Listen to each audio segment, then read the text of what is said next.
Hi everyone, আজকে আপনাদের সাথে খুব সুন্দর একটা চিলি চিকেনের রেসিপি শেয়ার করব। চিলি চিকেন তো অনেকেই বানান, কিন্তু আজকে এই রেসিপিটা আপনাদের মনে একটা আলাদা জায়গা করে নেবে। কারণ এই রেসিপিটা আমার হাজব্যান্ডের হাতে তৈরি। ও যখন আমার জন্য চিলি চিকেন বানায় তার স্বাদ যেন 10 গুণ বেড়ে যায়। রান্নার প্রতিটা উপাদানের মধ্যে ওর যে ভালোবাসা মিশে থাকে তা আমি কোনো ভাষায় প্রকাশ করতে পারবো না। তো চলুন দেখে নিই কীভাবে এটা তৈরি করেছে। প্রথমে ও 300 গ্রাম চিকেনের টুকরো নিয়েছিল। ওর সাথে 1 চামচ আদা রসুনের পেস্ট, 1 চামচ সয়া সস আর 1 চামচ মতো ভিনিগার ব্যবহার করেছে, আর 2 চামচ কর্নফ্লাওয়ার। আপনারা যদি কোটিং বেশি মোটা পছন্দ করেন তাহলে এখানে 3 চামচ মতো কর্নফ্লাওয়ার ব্যবহার করতে পারেন, এবং 1 চামচ ময়দা ব্যবহার করেছে। হাফ টিস্পুন মতন একটু হোয়াইট পেপার নিয়েছে, হাফ টিস্পুন মতন লবণ আর হাফ টিস্পুন মতন লঙ্কার গুঁড়ো।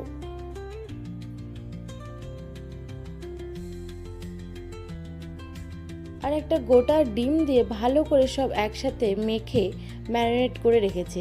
আপনাদের হাতে সময় থাকলে আধা ঘন্টা রাখতে পারেন, না হলে সঙ্গে সঙ্গে ভেজে নেওয়া যায়।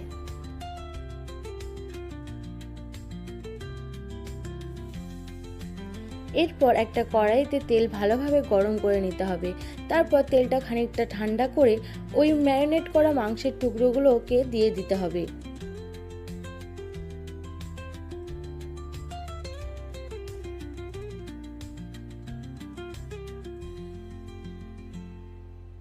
এবার যতক্ষণ না ওগুলো হালকা গোল্ডেন ব্রাউন করে ভাজা হয়ে যাচ্ছে ততক্ষণ ওগুলো নেড়েচেড়ে ভেজে নিতে হবে।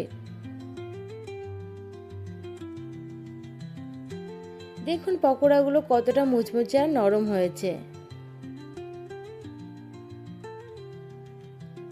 খুব সুন্দর দেখতে লাগছে।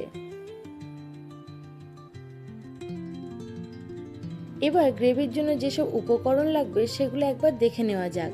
এখানে রয়েছে 1 চামচ মতো আদা রসুন কুচনো, কিউব করে একটা বড় পেঁয়াজ, আর সবুজ লাল হলুদ রঙের বেল পেপার, যেগুলো সুন্দর করে ত্রিকোণ আকারে আমি কেটে নিয়েছি।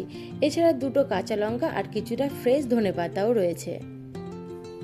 চলুন এবার গ্রেভির জন্য সসটা তৈরি করে নেওয়া যাক। প্রথমে আমি 3 চামচ মতো টমেটো সস নিয়েছি, 1 চামচ মতন আমি শেজওয়ান সস ব্যবহার করেছি, আর 1 চামচ মতন রেড চিলি সসও ব্যবহার করেছি। এখানে 1 চামচ মতন আমি ডার্ক সয়া সস নিয়ে ভালো করে মিশিয়ে নিলাম। এরপরে একটা